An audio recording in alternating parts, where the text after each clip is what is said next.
ফেরাউনের নাম শ্রদ্ধা ভরে কোনো কুত্তাও নেয় না, নমরুদের নাম শ্রদ্ধা ভরে কোনো কুত্তাও নেয় না। অথচ দুনিয়া তো নমরুদও ভোগ করছে, দুনিয়া তো ভোগ করছে রে আব্বা। দুনিয়ার যে সবচেয়ে বড় শাসকদের সে একজন, পৃথিবীতে সবচেয়ে বেশি অঞ্চল, সবচেয়ে বেশি এরিয়া যারা শাসন করছে, যাদেরকে দিগ্বিজয়ী শাসক বলে, তার মধ্যে নমরুদ একজন। কি ছোটখাটো বাংলাদেশে শাসন করছে সে? এটা মুরাদনগর তাইলে? বলে ভাইয়া।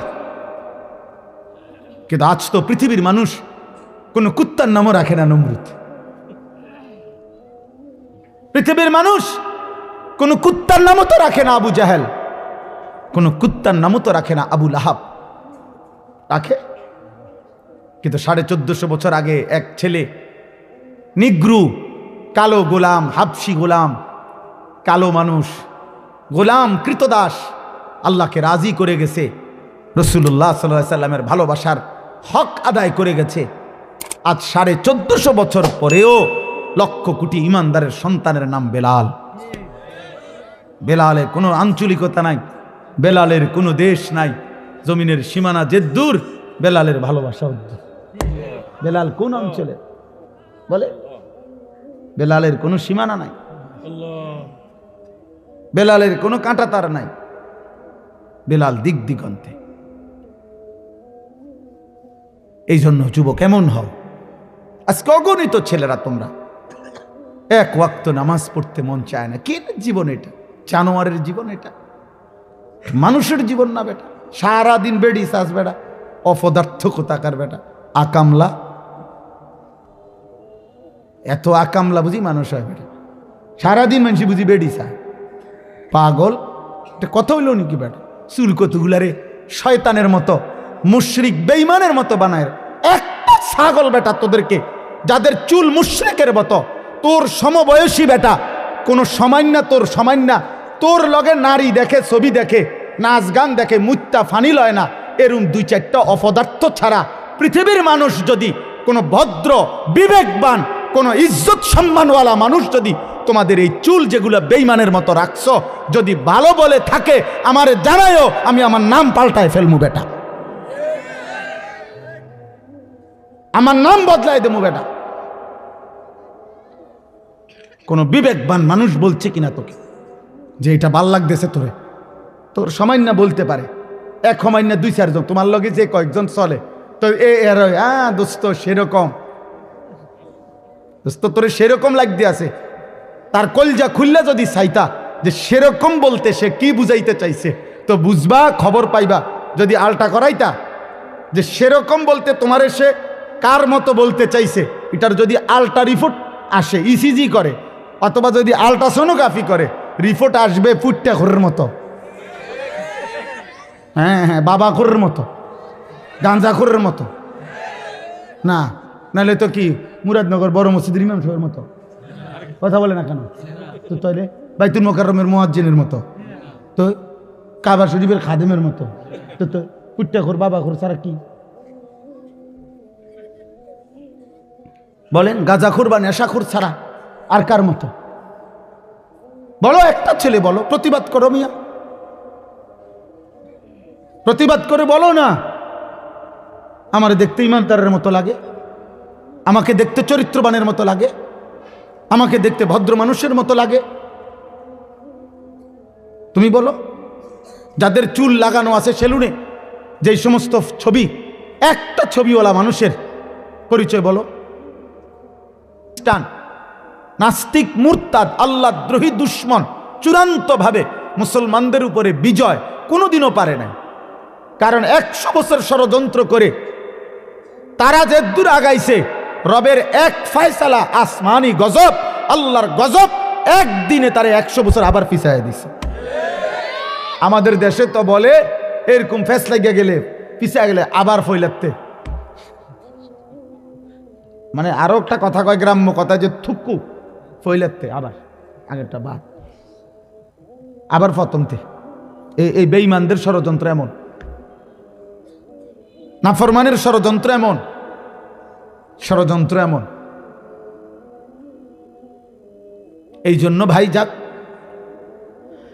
তো বলতেছিলাম যে একজন বিখ্যাত সাহাবী আমর ইবনুল আস, এই ওনার কথা থেকে চলে গেছিলাম। আমর ইবনুল আস রাদিয়াল্লাহু তাআলা আনহু অনেক বড় সাহাবী ছিলেন, মিশর বিজেতা সাহাবাদের মধ্যে উচ্চ মাপের সেনাপতি যারা ছিলেন, যোদ্ধা, তার মধ্যে উনি একজন, এবং অত্যন্ত বিচক্ষণ মানুষ ছিলেন। আমর ইবনুল আস বীর যোদ্ধা ছিলেন সাহাবাদের মধ্যে।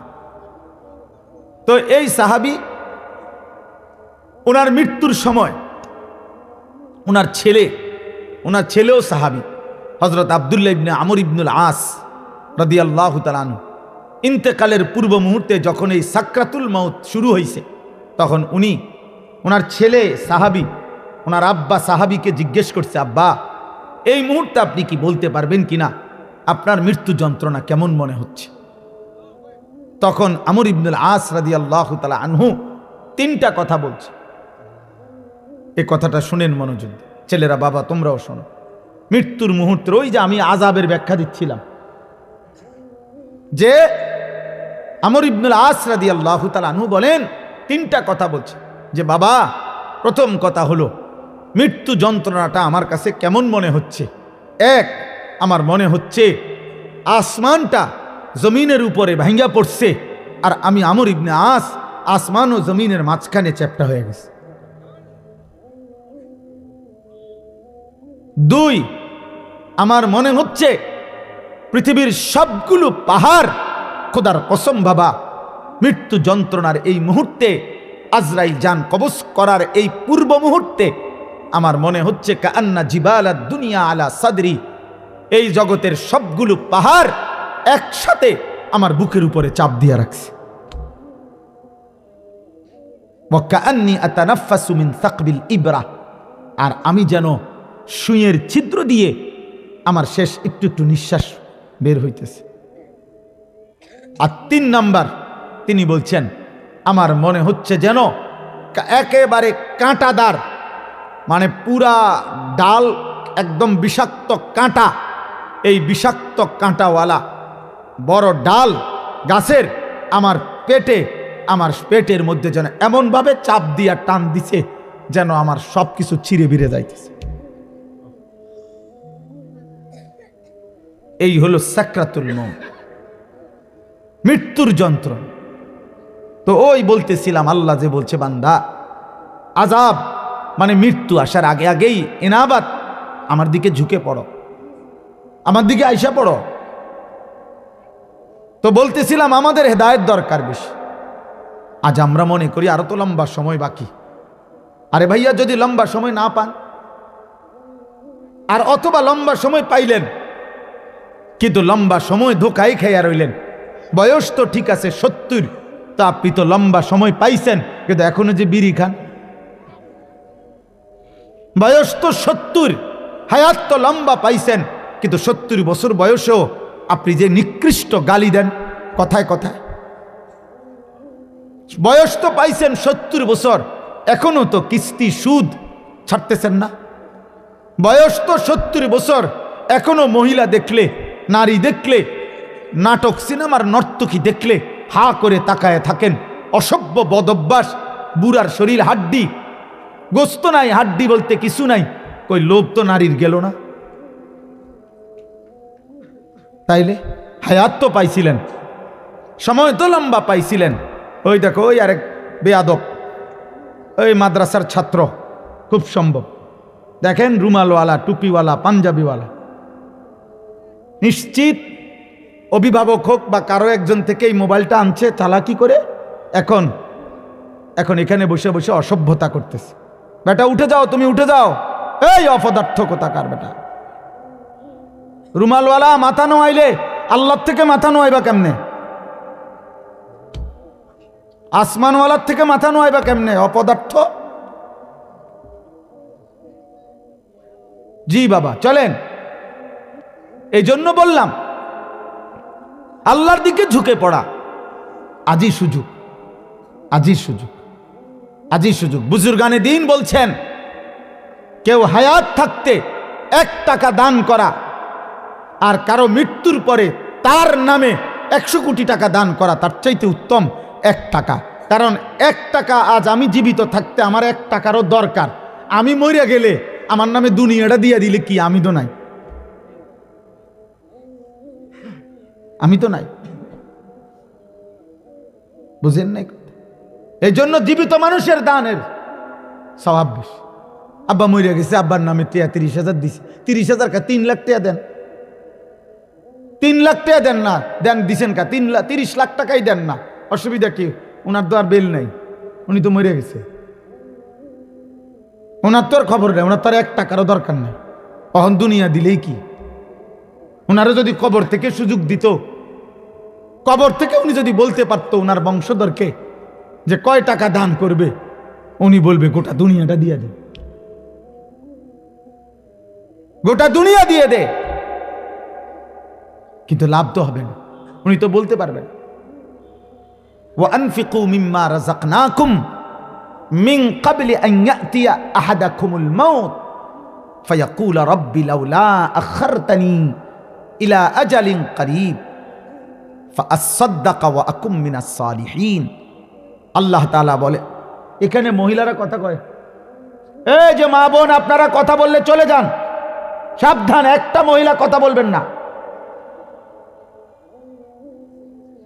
একজনও কথা বলবেন না, কথা বলবেন না, আমি নিষেধ করলাম। বোন, পাশের বাড়িওয়ালা বোনকেই বললাম, আপনি মাইকের যদি আওয়াজ শুনে থাকেন, মা কথা বলেন না, আজকের জন্য একটু কষ্ট করেন, মাহফিলের বরকত হবে, আপনারও বরকত হবে।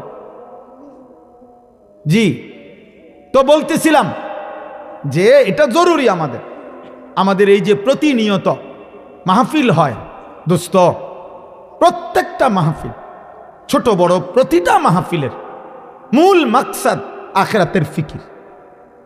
এই নাই তো প্রদর্শনী দিয়া কোনো লাভ নাই। বক্তা 18 জন আনলাম, আপনার একজনের পর একজন উঠলো, কেউ হুঙ্কার দিল, কেউ জঙ্কার দিল, কেউ সুর দিল, কেউ টান দিল, কেউ উড়াইয়া লাইল, কেউ স্লোগান দিয়া লাইল, এখান থেকে আমেরিকার ঠিক হয়ে যাবে, হইতো না। এত সোজা না, এত সোজা না, এত সোজা না, এত সোজা না। বরং ওই আসমানওয়ালা রবের সাথে সম্পর্ক যাদের মজবুত, তাদের শব্দে, তাদের আওয়াজে, তাদের রাত গভীরের চোখের পানি তো দুশ্মনের তসনস মসনদ তসনস হয়ে যায়। আমরা কিতাবে পড়ছিলাম, তাতারিদের আমলে একবার এক মহান বুজুর্গ আউলিয়া তো নাস্তা খাইতেছিলেন, তখন ওনার কাছে বলছে, হজরত, তাতারি মানে একটি দুর্ধর্ষ জাতি, যারা মুসলমানদের উপরে জুলুম করেছিল অনেক, তো তারা বাগদাদের মধ্যে চলে আসতেছে, অলরেডি বাগদাদের রাস্তা ধরছে, আপনি আল্লাহর কাছে একটু দোয়া করেন।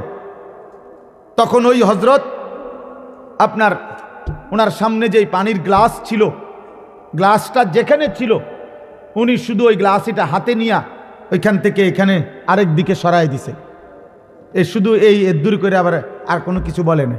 কিছুক্ষণ পরে খবর আসছে ওরা অন্য দিকে চলে গেছে, উনি শুধু সরাই দিছে। হযরত সুফিয়ান সৌরি রহমতুল্লাহ আলাই বিশ্ববিখ্যাত বুজুর্গ ছিলেন। উনি বাগদাদের খলিফার বিরুদ্ধে আল্লাহর ঘর কাবায় মক্কায় থাকাকালীন একটা ফতুয়া দিছিলেন রাষ্ট্রীয় সিদ্ধান্তের বিরুদ্ধে। তো বাগদাদের খলিফা তখন রওনা দিছে, বাগদাদ থেকে মক্কায় আসবে, আয়েশা সশরীরে সুফিয়ান সৌরিকে শাস্তি দিবে, বিচার করবে। তো যেদিন আরবের সীমানার কাছাকাছি আসবে, তখন উনার কাছে খবর পৌঁছে, তখন উনি কাবা ঘরের সামনে একজন সাগরিদের গায়ে হালকা হেলান দিয়ে বিশ্রাম করতেছিলেন। ঠিক এই সময় কেউ একজন আয়েশা বলছে, হজরত, আপনার বিরুদ্ধে বিচারের উদ্দেশ্যে বাগদাদ থেকে খলিফা কাছাকাছি চলে আসছে, উনি নিজে আয়েশা আপনাকে বলছে মক্কায় বিচার করবে আপনি সরকারের রাষ্ট্রের এই সিদ্ধান্তের বিরুদ্ধে ফতুয়া দিলেন কেন? হজরত সুফিয়ান সৌরি উঠছে, উইঠা আল্লাহর ঘরের গিলাফ ধরছে, গিলাফ ধরে এই মহান বুজুর্গ শুধু আল্লাহকে বলছে, আল্লাহ, ও যদি মক্কার সীমানায় ঢুকে তা আপনার সাথে আমার আর কোনো বন্ধুত্ব থাকবে না, কথা হবে না। ওই আবার শুয়ে গেছে। তো মক্কার সীমানার আগে থাকতেই সে ঘোড়ার পিঠ থেকে পড়ে মারা গেছে, আর ঢুকতে পারে না। আল্লাহকে বলে দিছে যে ও ভিতরে যেন না ঢুকে। হ্যাঁ হ্যাঁ, গাজী সালাউদ্দিন আইয়ুবী রহমতুল্লাহ আলাইহির জীবনীতে আছে, আমি নিজে পড়ছি।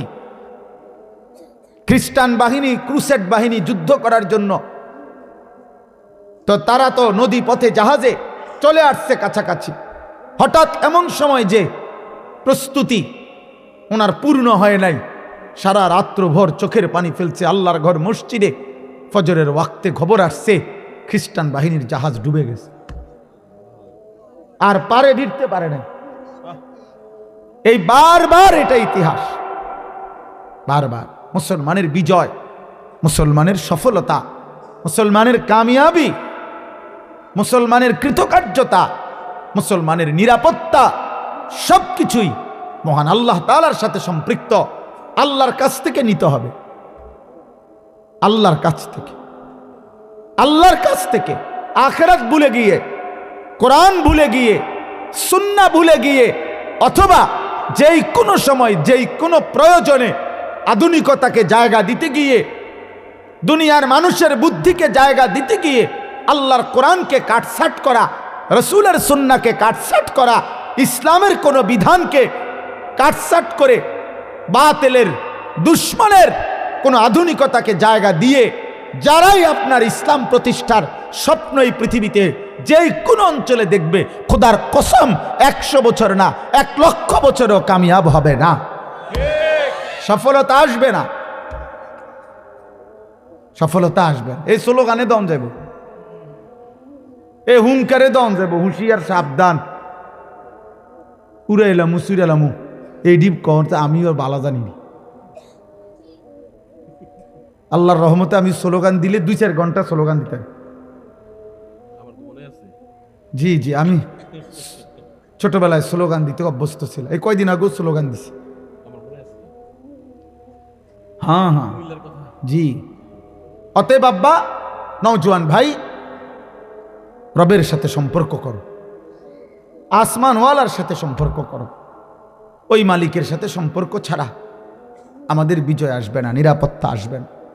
জানো না আব্বা, তোমরা নওজোয়ান যদি বিবেক দিয়া নারী না দেখে, মোবাইলের অশ্লীল ছবি না দেখে, সারাদিন জিনা ব্যভিচারের দৃশ্য আর ফালতু জিনিস না দেখে, যদি তোমাদের মোবাইলেও তোমরা গঠনমূলক পৃথিবীর বেঈমান, দুশ্মন, ইয়াহুদি, খ্রিস্টান, হিন্দু, নাস্তিক, মুরতাদ, এই সমস্ত বেঈমান মিলে প্রতি মুহূর্তে ইসলাম এবং মুসলমানের বিরুদ্ধে কি চক্রান্ত করছে, তোমরা যদি এতটুকু খবরও নিতা, তাইলে বুঝতা, তাইলে অনুভব করতা যে যে পরিমাণ গাফলতি আমার জাতির নতুন প্রজন্ম, কিশোর যুবকরা করছে, এত গাফলতিতে জাতি টিকে না, দেশ টিকে না, অস্তিত্ব টিকে না।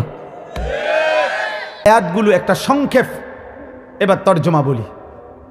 একটা সংক্ষেপ তর্জমা বলার আগে একটা ছোট্ট কথা বললেই সবটা অর্থ বুঝতে সুবিধা হবে।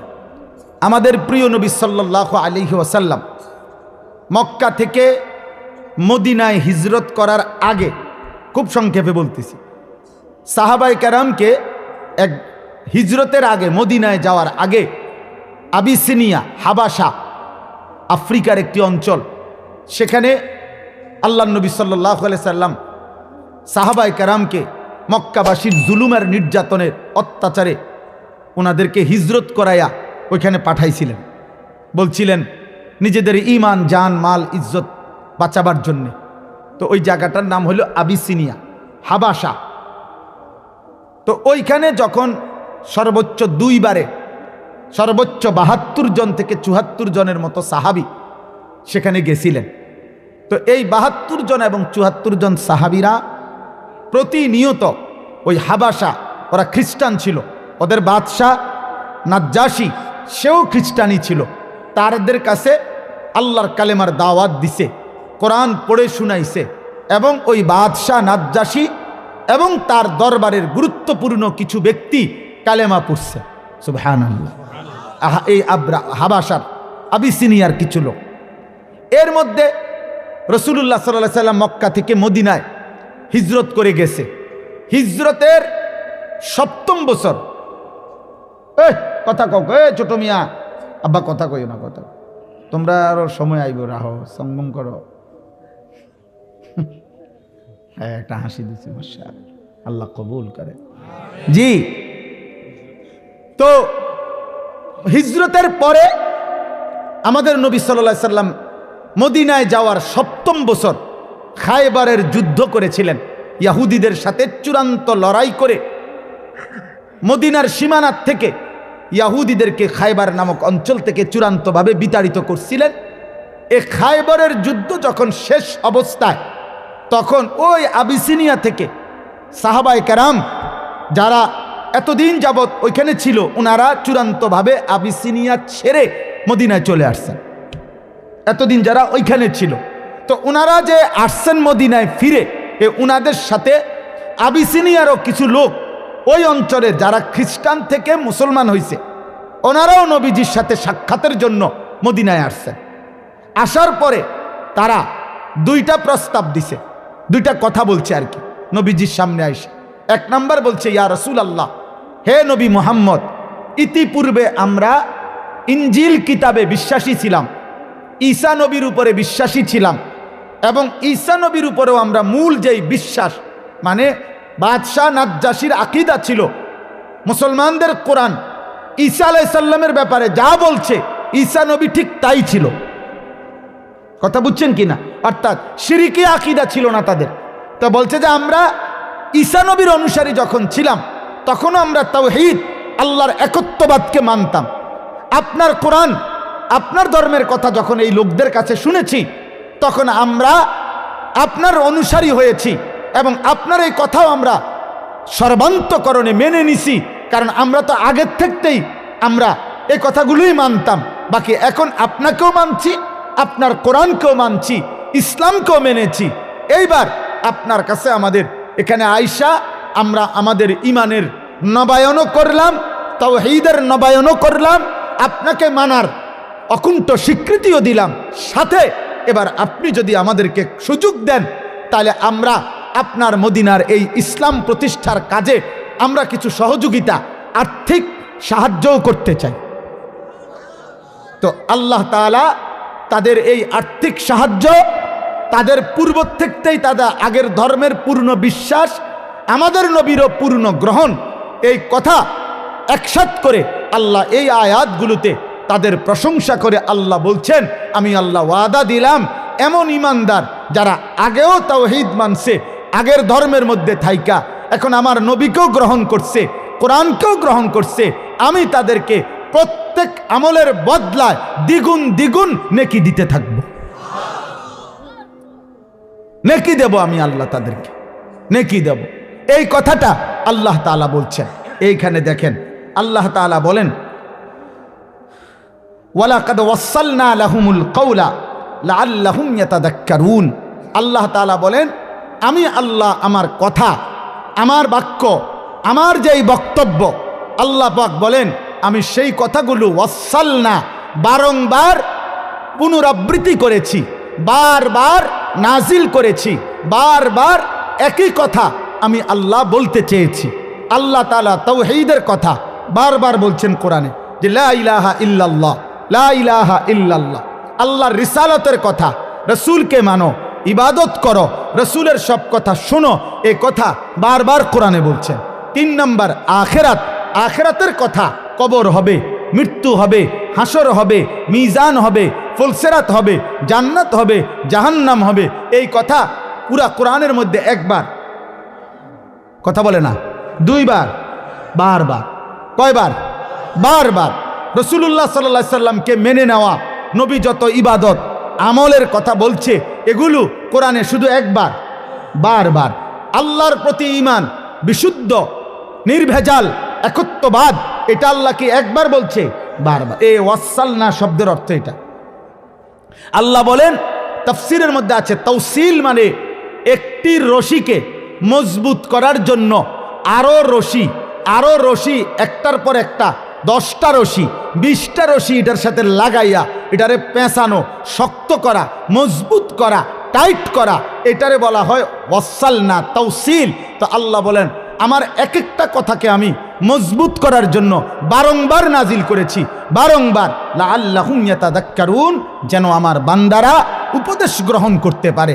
এই জন্য দোস্ত, এই কথার প্রথম কথা এটা, যুবক ভাই, কিশোর ভাই, বয়স্ক বাবা, পর্দার আড়ালের মা বোন, আল্লাহর কথাগুলো ইমাম সাহেব বলছে, মুয়াজ্জিন সাহেব বলছে, আলেম বলছে, পীর বলছে, বুজুর্গ বলছে, ওয়াইজ বলছে, বক্তা বলছে, একটা আজান দোস্তরে তোমার হায়াতে শুধু একবার যদি আজান দিত, তুমি বলতে আমি একদিন কোন টাইমে আজান দিছে আমি হতাতা ছিলাম, একটা পোস্টার লাগাইছে এটা 15 দিন আসিল, এরপরে কুয়াশায় ঝরা পড়ে গেছে, আমি আর দেখছি না।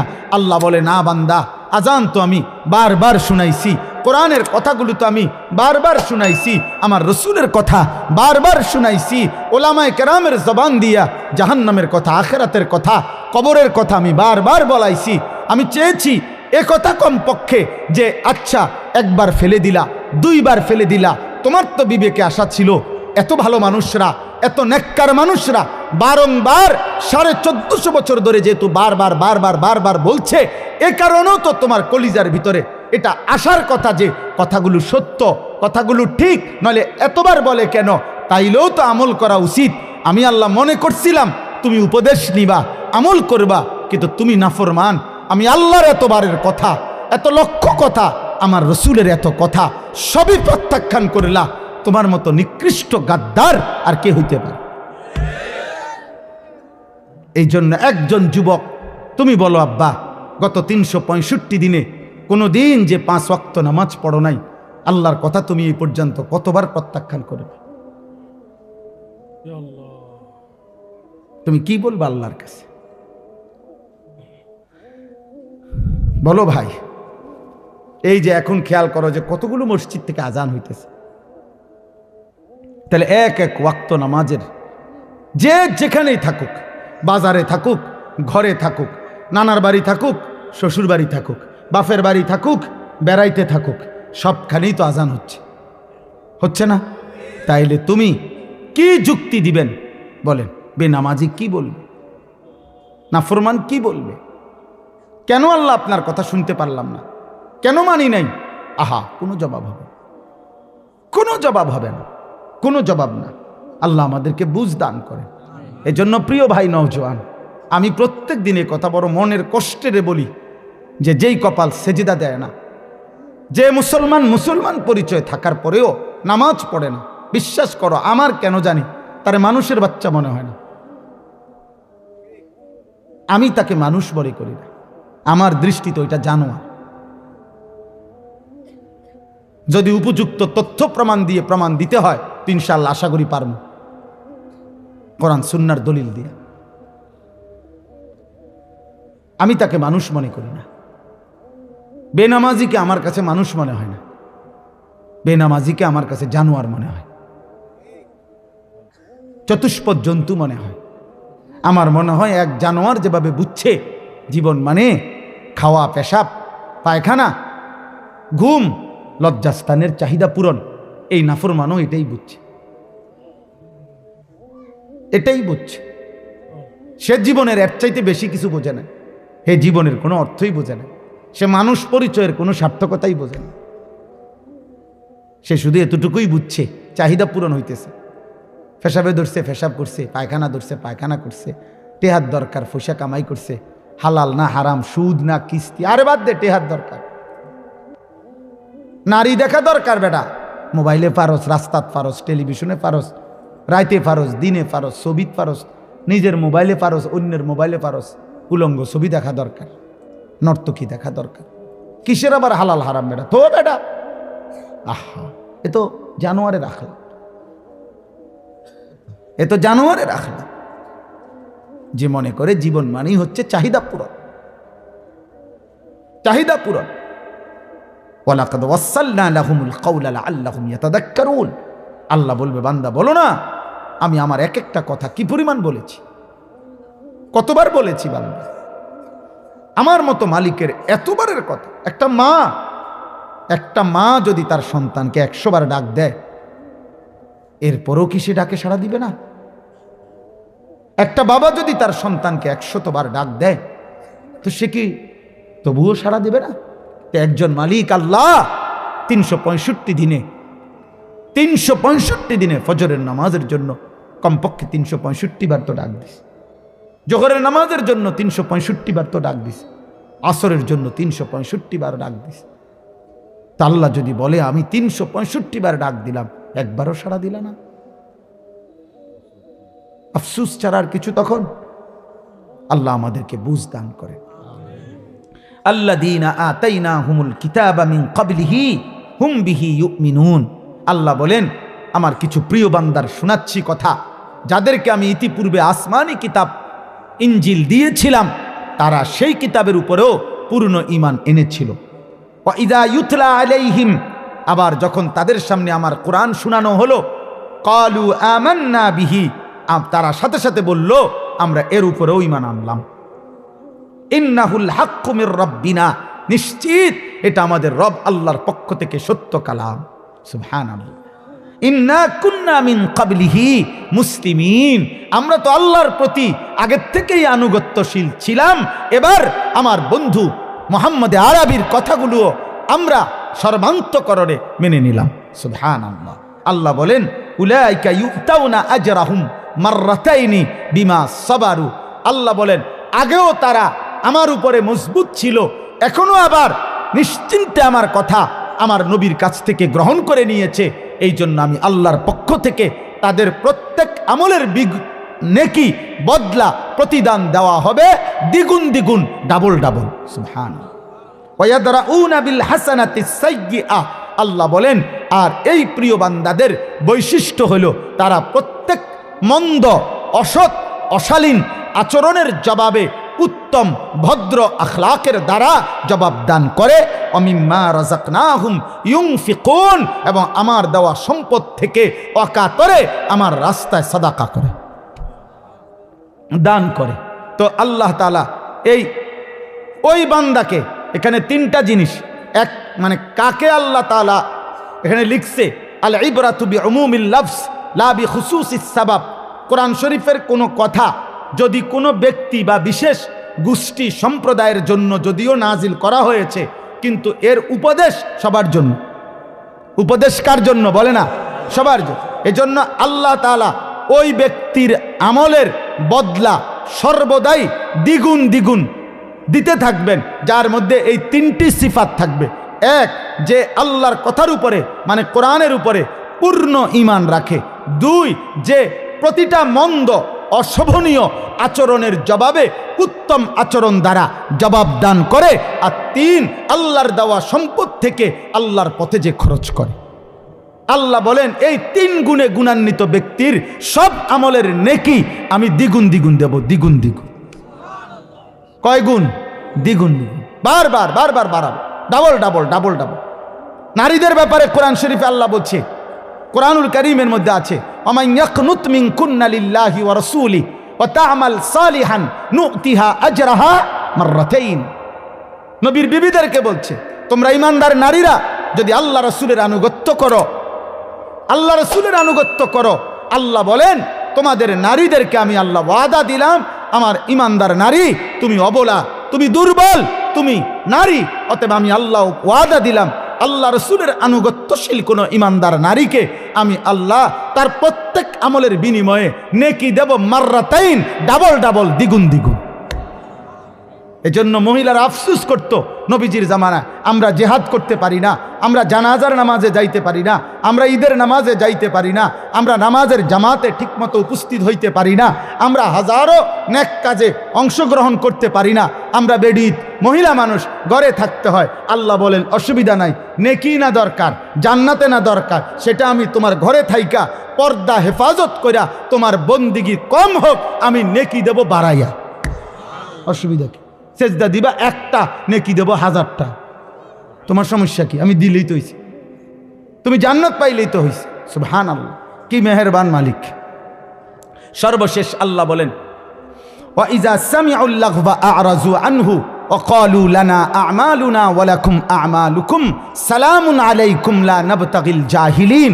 আল্লাহ বলেন আমার প্রিয় বান্দাদের বৈশিষ্ট্য হলো যাবতীয় বেহুদা কথা, মন্দ কথা, অপ্রয়োজনীয় কথা এবং কাজ যখনই তারা শোনে তার থেকে বিমুখ হয় এবং ডাক দিলে মন্দ কাজে, মন্দ কথার মজলিসে তারা বলে না ভাই তোমার কাজ নিয়ে তুমি থাকো, আমি আমার ঈমান আমল নিয়ে আছি, তোমার জন্য কল্যাণ কামনা করি। আমি অজ্ঞ মূর্খ আল্লাহ বিমুখ নাফরমানদের সাথে চলতে পারি না, তাদেরকে সাহচর্য চাইতে পারি না। এই জন্য ঈমানদার কখনো বেহুদা, ফালতু, গাফেল, অমনোযোগী, আল্লাহ নাই, রাসূল নাই, সেজদা নাই, নামাজ নাই, বন্দিগি নাই, এই সমস্ত অপদার্থ প্লাস্টিকের লগে ঈমানদার চলতে পারে না।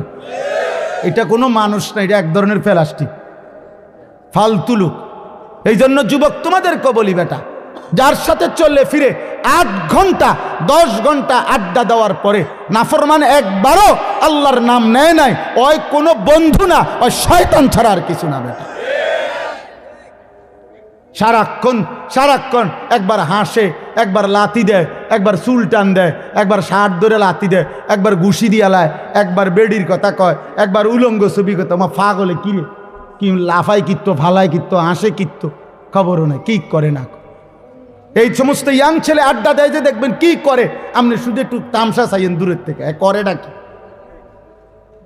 করে কি, এটা নিয়ে আড্ডা বেড়া। তারে লাথি দেন এটা নিয়ে একটা মজা হইলো, তারে ঘুষি দেন বুঝি একটা মজা হইলো। কিরে ঘুষি দিলে কেমনে দিছি, আমরা ফ্রেন্ড তো, ফ্রেন্ডের বুঝি মানুষে ঘুষি দেয়,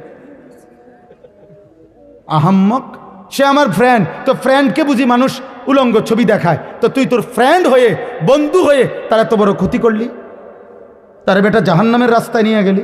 এটা কিসের বন্ধু? তুই তো শয়তান বেটা, তুই তো জালেম বেটা। আল্লাহ তাআলা বলেন, হে নবী আমি আল্লাহ তো বলছি, আপনার মাধ্যমে বলাচ্ছি, তবে মনে রাখেন পরিবর্তন, হেদায়েত, জীবনের কাঙ্ক্ষিত রাস্তা, জাহান্নাম থেকে বাঁচা, জান্নাতে যাওয়া, আমার বন্দিগি করার তৌফিক, সব কিছুর তৌফিক, সমস্ত হেদায়েত আপনার হাতে না। আপনি চাইলে দিতে পারবেন না, আপনি বলেন, আপনি মেহনত করেন, আপনি বলতে থাকেন ইন্নাকা লা তাহদি মান আহবাবতা, আপনি চাইলে হেদায়েত দিতে পারবেন না, ওয়ালাকিন্নাল্লাহা ইয়াহদি মান ইয়াশা। পরিবর্তন, হেদায়েত, আখিরাতমুখী জীবন, নামাজমুখী জীবন, জান্নাতমুখী জীবন, সব কিছু আমি আল্লাহ যাকে চাই আমি দিয়ে থাকি। এই জন্য ভাই প্রধান বক্তা, বিশেষ বক্তা, সাংঘাতিক বক্তা, অল্প বক্তা, মারাত্মক বক্তা, ভয়ঙ্কর বক্তা, যত বক্তাই হাফেজ আমিনুল ইসলাম আনুক, পরিবর্তন কারো হাতে না, হাফেজ আমিনের হাতেও না, আনিসুর রহমানের হাতেও না, আমজাদ হুসাইনের হাতেও না, কারো হাতে না, আসমানওয়ালা রবের হাতে। পরিবর্তন কার হাতে? ফায়সালা আল্লাহর হাতে, আল্লাহর হাতে। ওয়াহুয়া আ'লামু বিল মুহতাদিন, তিনি একমাত্র জানেন হেদায়েত পাবে কে, জাহান্নাম থেকে বাঁচবে কে, জান্নাতে হবে কে। এজন্য আল্লাহর দিকে না ফিরলে কোনো উপায় নেই। আল্লাহ আমাদেরকে তৌফিক দান করেন, আল্লাহ আপনাদেরকে কবুল করে নেন। এই জন্য আজকে 2 কথা হইল। এক কথা হইল আমরা প্রত্যেকেই আল্লাহর বারংবার কথা, একই কথা, তো এই কথাগুলো আমাদের ইনসাফের দাবি, আল্লাহর কথার প্রতি আন্তরিক হওয়া। আল্লাহ তৌফিক দান করেন। আমি 2 মিনিট আর 2 মিনিট আপনাদের কাছে আমার 2 মিনিটের আবদার, সেটা হলো আমার প্রিয় ভাই হাফেজ মাওলানা আমিনুল ইসলাম সাহেব, ওনার এই মাহফিলে আমি গত বছরও আসছি। এই মাদ্রাসা মহব্বত করে আন্তরিকতা নিয়ে শুরু করছেন। আমি আপনাদের কাছে এই 2-4 মিনিট, উঠো না ভাই, নওজওয়ান তোমরা উঠো না, আমি নিষেধ করলাম, একজনও উঠো না। এই 2-4 মিনিট সময় দয়া করে আপনারা যদি সবাই মিলে যেই কোনো মাদ্রাসা, বিশেষ করে কওমি মাদ্রাসা, মানুষের ভালোবাসায়, মানুষের দান, মানুষের সাদাকা নিয়ে থাকে, এটার একটা অন্যতম কারণ হইল আপনাদের এই দানে, আপনাদের এই সাদাকায় আপনাদের জীবনও সুন্দর হবে, আপনাদের পরিবারের জীবনও সুন্দর হবে। আর যেই বাচ্চারা, যেই ছেলে মেয়েরা পড়বে কবরে আছে, তারা আর 1000 লক্ষবার চেষ্টা করলেও আর একটা সেজদাও দিতে পারবে না, আর কোনো দিন আল্লাহকে আমলের নিয়তে ডাকতেও পারবে না, আমল করার আর সুযোগ নেই। গতকালকে আমি যেখানে মাহফিল করছি ওইখানে আমি বলছিলাম এই কথাটা, যে কবরবাসীর রুহের মাগফিরাত যে দূর দরকার, জীবিত আমরা যারা আছি আমগো ফিকির, আমাদের হেদায়েত, আমাদের বুঝ, আমাদের আখেরাতের চিন্তা তার চাইতে বেশি দরকার। উনি তো ভালো মন্দ জানিয়া নিছে গেছে গায়ে, আর উনি ভালোও করতে পারবে না, আর উনি মন্দও করতে পারবে না। কিন্তু আমাদের যদি বুঝ আসে, বিবেক জাগে, তাহলে আমাদের জন্য গুনাহ ছেড়ে দেওয়ারও সুযোগ আছে, আমল করারও কি আছে, সুযোগ আছে।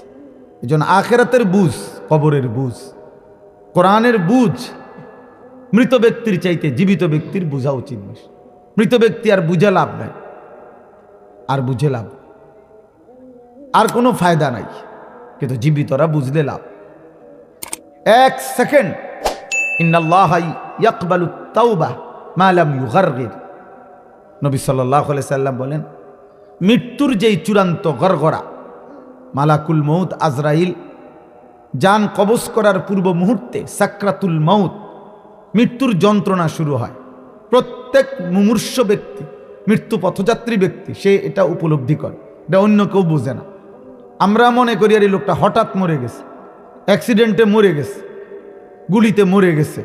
না না, প্রত্যেক ব্যক্তি মৃত্যুর পূর্ব মুহূর্তে আজরাইল মালাকুল মউত জান কবজ করার পূর্বে সাকরাতুল মউত হয়, মৃত্যুর একটা যন্ত্রণা হয়, মৃত্যুর যন্ত্রণা হয়। আল্লাহর অনেক প্রিয় বান্দারা ওই সময়কার অবস্থা বর্ণনা করতে পারছেন। এই মৃত্যু যন্ত্রণা উপলব্ধি করতেছে, ঠিক তখনও ওনারা বলতে পারছেন আল্লাহর দয়া যে আমার এখন কেমন মনে হচ্ছে, কিন্তু এটা সবাই বলতে পারে না। কিন্তু প্রত্যেকেরই মৃত্যু যন্ত্রণা হয়। ওয়াজাআত সাকরাতুল মাউতি বিল হক, আল্লাহ তাআলা বলেন সত্য সত্যই বান্দা মৃত্যুর যন্ত্রণা আসবেই আসবে।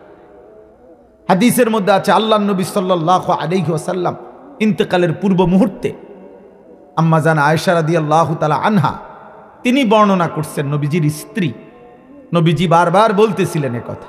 মৃত্যুর পূর্বে একটা বাটি দিছে পানি, নবী সাল্লাল্লাহু আলাইহি সাল্লাম ওই বাটির পানিতে বারবার হাত ভিজাইতেছিলেন আর চেহারা মুবারক মুছতেছিলেন, আর বলতেছিলেন লা ইলাহা ইল্লাল্লাহ ইন্না লিল মাউতি সাকারাত, আল্লাহ আপনি ছাড়া আর কোনো মাবুদ নাই, ইলাহ নাই, মৃত্যুর বড় যন্ত্রণা। এ কথা নবীজি বলতেছিলেন। নবী সাল্লাল্লাহু আলাইহি সাল্লাম দোয়া করতেছিলেন, আল্লাহুম্মা আইন্নি আলা সাকারাতিল মাউত, আল্লাহ মৃত্যু যন্ত্রণার এই মুহূর্তে আমাকে সাহায্য করেন। নবীজি বলতেছিলেন, হাদিস, বিশুদ্ধ হাদিস, আল্লাহুম্মা হাওভিন আলাইয়া সাকারাতিল মাউত। নবীজি বলতেছিলেন, আল্লাহ আমার মৃত্যু যন্ত্রণা সহজ করে দেয়। তাহলে এটা তো তিনি বলতে পারতেছিলেন, কিন্তু পৃথিবীর সাধারণ মানুষ এটা বলতে পারে না। কিন্তু মৃত্যুর যন্ত্রণা হয়, বড় কঠিন যন্ত্রণা। এক সাহাবী হযরত আমর ইবনুল আস রাদিয়াল্লাহু তাআলা আনহু, ওই ভাই মাঝখানে কথা বলুন, হাসছো না ভাই, যদি কোনো দুষ্টামি বাকি থাকে বাইরে গিয়ে করলে ভালো। বাইরে আলহামদুলিল্লাহ যথেষ্ট জায়গা আছে, যাদের সংবম করা দরকার বাইরে করলে ভালো। দয়া করে ভিতরে ফাজলামি করা যাবে না, আমি এটা পছন্দ করি না। মোবাইল টিপবেন, কথা বলবেন, দুষ্টামি করবেন, ধাক্কাধাক্কি করবেন, হাসি মস্কারি করবেন, বুট বাদাম খাবেন, নামনের মতো বেড হইতো আজ না শুনলে ভালো, আকামলা মানুষ না শুনলেই ভালো। আমি ব্যক্তিগতভাবে ভোট প্রার্থনার জন্য ওয়াজ করি না, আমার কোনো মার্কা নাই, আমি কোনো মার্কার পক্ষে প্রচারণাও করি না।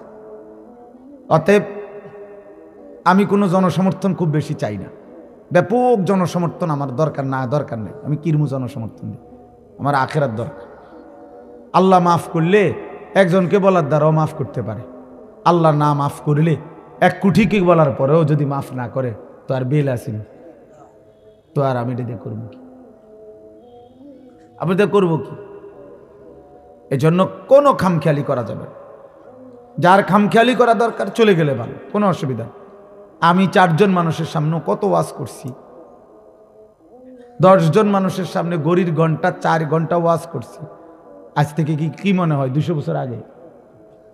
তো তাইলে আর কি, বুঝেন নাই কথাটা? খালাস, এটা কোনো বিষয় না।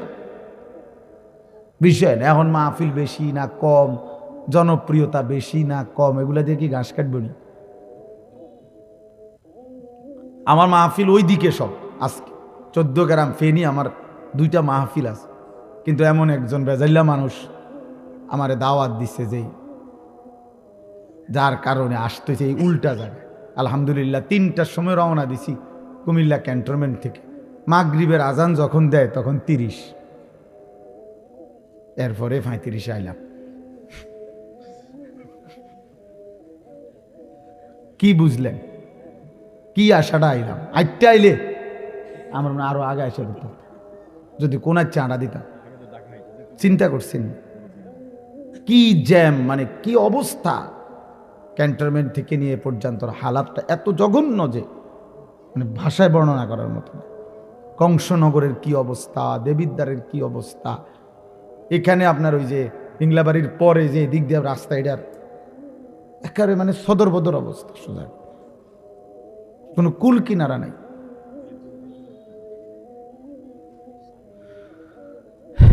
এই জন্য আমাদের প্রিয় মাওলানা আবু হানিফ ভাই ওইতে কইতে আছে আমার যে একটু ভিতরে যাইতে হবে, মাতছিও না দুঃখে।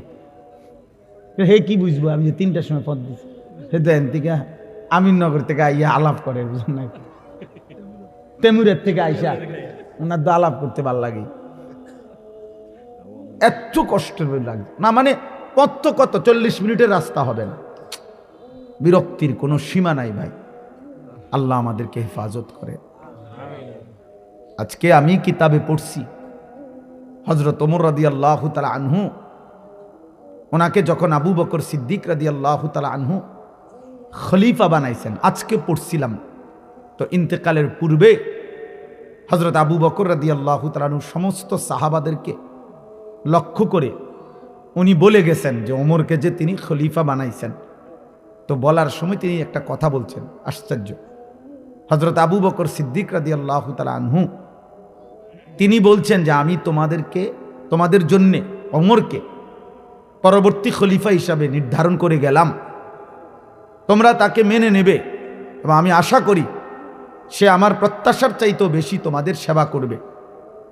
তবে আমি সাথে সাথে দোয়া করি আল্লাহ তাআলা তোমাদেরকে, মানে এই জনসাধারণকে বলছে, তোমাদেরকেও যেন আল্লাহ তাআলা উত্তম আখলাক দান করে।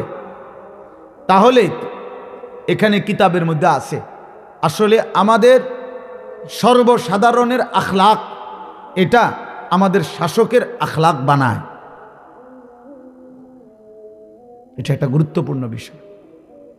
এই কথা আমরা অনেকেই বুঝি না, অর্থাৎ শুধুমাত্র দায়িত্বশীল ব্যক্তিকেই আমরা সর্বদা দোষারোপ করি। কিন্তু আমি নিজে প্রত্যেক জায়গায় 2 নম্বরই 6 নম্বরই খুঁজি। আমি খুঁজি শুধু কেমনে 9-6 করা যায়, কেমনে দুর্নীতি করা যায়, কেমনে 20 টাকা 200 টাকা 100 টাকা দিয়া হইল সেরে যাওন যায়। তাহলে আমার চরিত্রে মেজাজের মধ্যে, আমি জনগণ, আমার মধ্যে সারাক্ষণ দুর্নীতির মানসিকতা, 9-6-এর মানসিকতা, তাহলে আমার শাসকের আখলাক উন্নত হবে কিভাবে? আপনি নামাজ তো পড়েন ঠিক, কিন্তু সূরা কেরাত অশুদ্ধ। আপনি নামাজ তো পড়েন ঠিক, কিন্তু রুকু সেজদা ঠিক মতো হয় না। আপনি নামাজ তো পড়েন ঠিক, কিন্তু সেজদা দিলে পিছন দিয়া 2 পাও উঠতে যায়। আমি নিজে দেখছি বহু মানুষকে 2 ঠ্যাং পিছিয়ে দিয়া উঠতে যায়। যার 2 ঠ্যাং উঠে যায় একসাথে, তার নামাজ হয় না, হয় না, হয় না। দৈন্তান নয় কেন না, আপনার নামাজ কিচ্ছু গোড়ার ঘাস হয় না।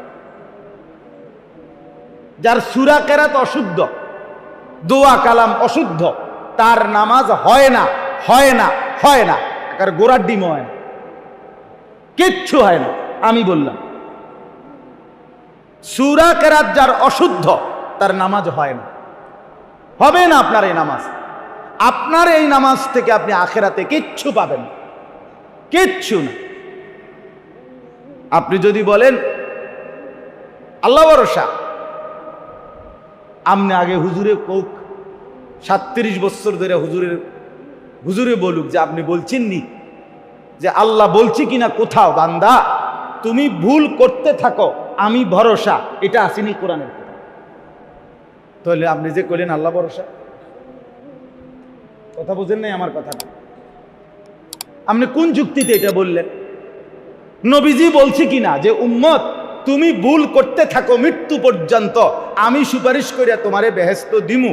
তুমি মিছা কথা কইতে থাকো, তুমি অশুদ্ধ করতে থাকো, তুমি নাফরমানি করতে থাকো, টেনশন করো না, তোমার সিটারি তুমি করতে থাকো, তোমার বাটফারি তুমি করতে থাকো, তোমার 2 নম্বরই তুমি করতে থাকো, আমি নবী আসি, আমি সুপারিশ করিয়া তোমারে বেহেশত বুঝাইয়া দিমু। নবী এটা বলছে তো তাইলে হেবড়া কি বুঝে দোয়ান বাহিকা, কি বুঝে বন দিয়া সাদিয়া খান? কিতা ঘটনা কি? হ্যাঁ, কি ব্যাপারটা কি?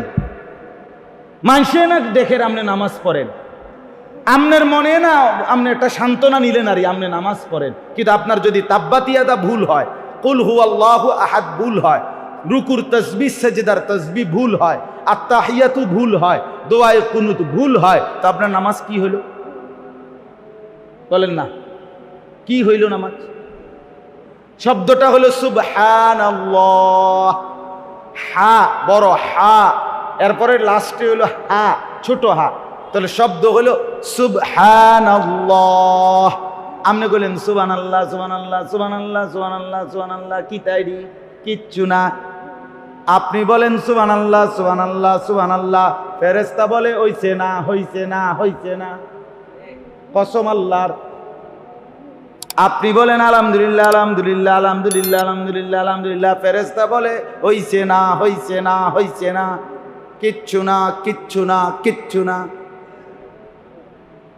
সুবহানাল্লাহ তো কোনো শব্দ না, শব্দ কি সুবহানাল্লাহ? হা কই? হা কই? হইছে ওনার হা, শেষের গোল হা কই? আল্লাহ, শেষে একটা হা আছে না হুজুর, এটা কো সুবহানাল্লাহ সুবহানাল্লাহ সুবহানাল্লাহ, তো এটা লামের মধ্যে থেমে গেছে, তো হা কই? তাহলে এটা হবে কি কিছু? আপনি 100 দানা তসবিহ যে 1 মিনিটে পড়ে লাইলেন, কি ব্যাপারটা কি? আলহামদুলিল্লাহ, কি তাইডি? তামাশা। হ্যাঁ, আল্লাহর সাথে তামাশা, খামখেয়ালি করতেছেন। এই জন্য খামখেয়ালি করবেন না, নিজের ইবাদত আমল শুদ্ধ করতে হবে, শুদ্ধ করতে হবে। 4 রাকাত সুন্নত নামাজ 1.5 মিনিটও লাগলো না, এটা কি নামাজ পড়লেন? কি মেশিন লাগাইলেন? এটা জাপানি? ঘটনাটা কি? একেবারে যদি মেশিনও পড়ে কেউ, তাইলেও তো এত তাড়াতাড়ি হইবার কথা না। আপনি কি পড়লেন এটা? আপনি তাহলে এটা একটু শুনান তো, প্র্যাকটিক্যাল শুনি আমরা একটু।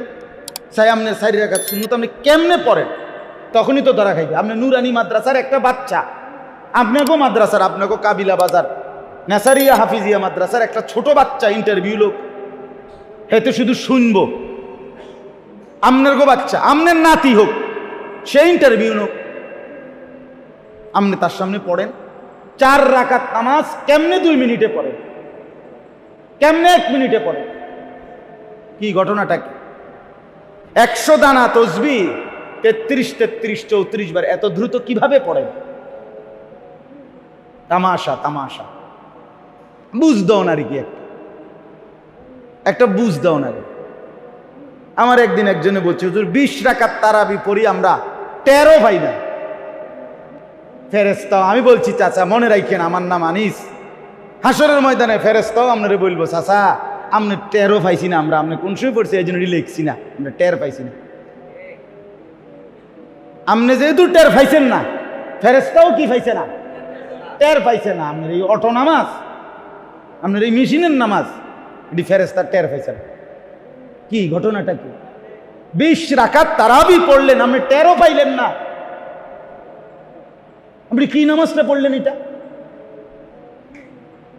ইনসাফ কি বলে? 8টার সময় নামাজ দাঁড়াইছে, খতমে তারাবি, 4 রাকাত ফরজ, 2 রাকাত সুন্নত, 20 রাকাত তারাবি, 3 রাকাত বিতির। কারেক্ট যখন 9টা বাজে শেষ করলো, খালাস, সব শেষ। আমি এক জায়গায় একবার পড়ছি, এইবার এক জায়গায় মেহমান হইয়া গেছিলাম, ওই মসজিদে পড়ছিলাম ভুলে, আল্লাহু আকবার।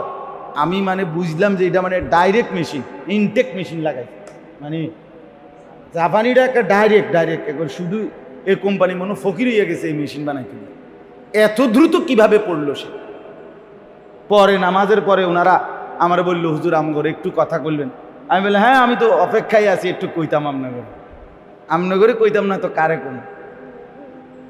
পরে বললাম, পরে ওয়াদা করাইয়া দুইজন হাফেজ সাবরে মসজিদের কমিটির লোকদেরকে যে আগামীকাল থেকে এই 1 ঘন্টার সাথে আরো আধা ঘন্টা সময় যুক্ত করা হবে, এই 1.5 ঘন্টা তারাবি পড়বেন, এই কথা ওয়াদা করাইয়া তুই মুনাজাত দিস এইবার রমজান।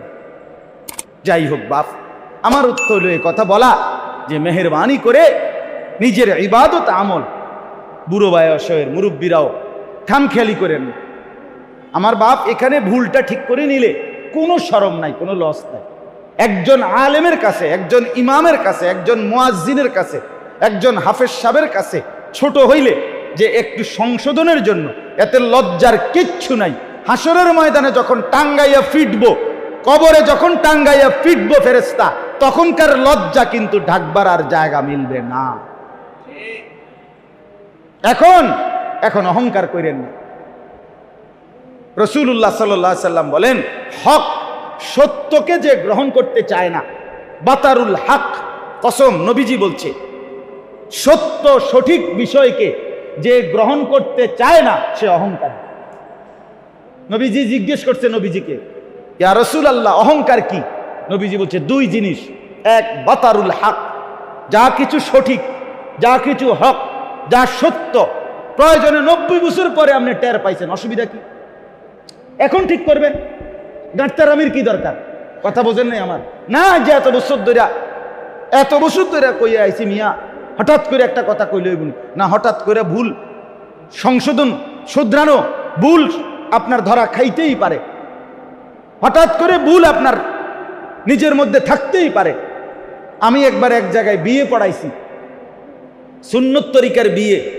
তখন আমার এক মুরব্বী 90 বছরের হবে, জড়াইয়া ধইরা কাইন্দা বলছিল, হুজুর আমার এই জীবনে আমি এই প্রথম এমন সুন্দর বিয়ে আমার জীবনে আমি প্রথম দেখছি, কুমিল্লা মুরাদনগর। তো তাইলে এই বেচারার, এই মুরব্বীর এই সুন্দর কথা আমার খুব ভালো লাগছে যে উনি মনের অজান্তে অকপটে স্বীকৃতি দিছে যে আমি এমনটার দেখি নাই। তো অসুবিধা কি? অসুবিধাটা কি? তাইলে এই জন্য বললাম, এখন যদি সংশোধন করে নেন, ঠিক করে নেন, আপনার ওযু, আপনার গোসল, আপনার নামাজ, আপনার রুকু সেজদা, অসুবিধা কি?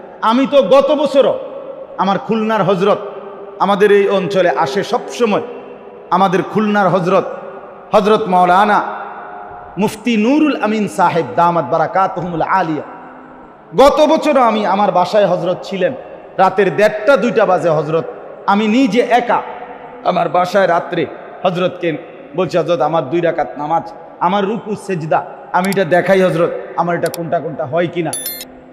তো হজরত আমার রুকু সেজদা আবারও ঠিক করে দিছে। অসুবিধা কি? এত সমস্যাটা কোথায়? এত সমস্যা কোথায়? এই জন্য বাপ, ইবাদত আমল সংশোধন করা নিজের, এটা ইসলাহি মজলিসের অংশ, ইসলাহের সংশোধনের অংশ। 3 নাম্বার হলো মুআমালাত, লেনদেন। জীবন চলার পথে আমরা উপার্জন মানেই লেনদেন। যে আমরা যেভাবে উপার্জন করি, চাকরি বলেন, ব্যবসা বলেন, ক্ষেত বলেন, খামার বলেন, হ্যাঁ, জমির কেনা বেচা বলেন, প্রতিনিয়ত আমরা জীবন চলতে উপার্জন করতে গিয়ে যাই করছি সব কিছু লেনদেন কিনা? কথা বলেন না? এই লেনদেনের মধ্যে হালাল কোনটা, হারাম কোনটা, জায়েজ কোনটা, না জায়েজ কোনটা, বৈধ কোনটা, অবৈধ কোনটা, এটা সংশোধন করা আপনার জন্য লাজম, বাধ্যতামূলক। এটা আপনার ইসলাহের অংশ, এটা আপনার তাজকিয়ার অংশ, এটা আধ্যাত্মিকতা, এটাই তরিকতের এটাও একটা অংশ। ইমাম মুহাম্মদ রাহমাতুল্লাহি আলাইহি জগৎ বিখ্যাত ইমাম ছিলেন। ইমামে আজম আবু হানিফা রাহমাতুল্লাহ আলাইহির শ্রেষ্ঠতম শাগরিদ ছিলেন ইমাম মুহাম্মদ, জগৎ বিখ্যাত আলেম। 3 জন খলিফা বাদশাহ ওনার ছাত্র ছিলেন, এত বড় আলেম ছিলেন। এই উনাকে একবার উনার জামানায় উনি ইসলামের বিষয়ে কিতাব লিখছেন। তো উনারে একদিন বলছে, হুজুর তাসাউফ, আধ্যাত্মিকতা, সুলুক, এই বিষয়ে আপনি কোনো কিতাব লিখলেন না? বললো হ্যাঁ লিখছি তো। বলছে কই কোথায়? আমি যে কিতাবুল বুয়ু মুআমালাত, মানুষের লেনদেন সম্পর্কিত যেই কিতাবগুলো লিখছি, যেই অংশগুলো, এইটাই হচ্ছে আধ্যাত্মিকতা, এটাই তাসাউফ, এটাই সুলুক। অর্থাৎ কোনো মানুষের লেনদেন সঠিক, কোনো মানুষ হালাল হারাম বাইসা চলে, কোনো মানুষ জায়েজ না জায়েজ বাইসা চলে, এটা সবচেয়ে শ্রেষ্ঠতম আধ্যাত্মিকতা, এটা সবচেয়ে শ্রেষ্ঠতম সুলুক তরিকত। বুঝেন না? এমনি তো আপনি করে বেসক ধরেন, কথা বুঝছেন না? এমনি খুব একটা বুজুর্গির বাপ, কিন্তু আপনি তো আপনার লেনদেনের মধ্যে সুদ, আপনার লেনদেনের মধ্যে 2 নম্বরই, তো লাভ হইল কি? আমাদের এই কুয়ানি, এটাদের অর্থ কি? কথা বলে। এই জন্য 3 নম্বরে প্রত্যেক মানুষের লেনদেন হালাল হারাম বাইসা, কোনটা জায়েজ কোনটা না জায়েজ, কোনটা হালাল কোনটা হারাম, আমার জীবনে আমার লেনদেন। আপনি যদি জমির কেনা বেচা করেন, তো এখানে হালাল হারাম কি জেনে নেওয়া ফরজ।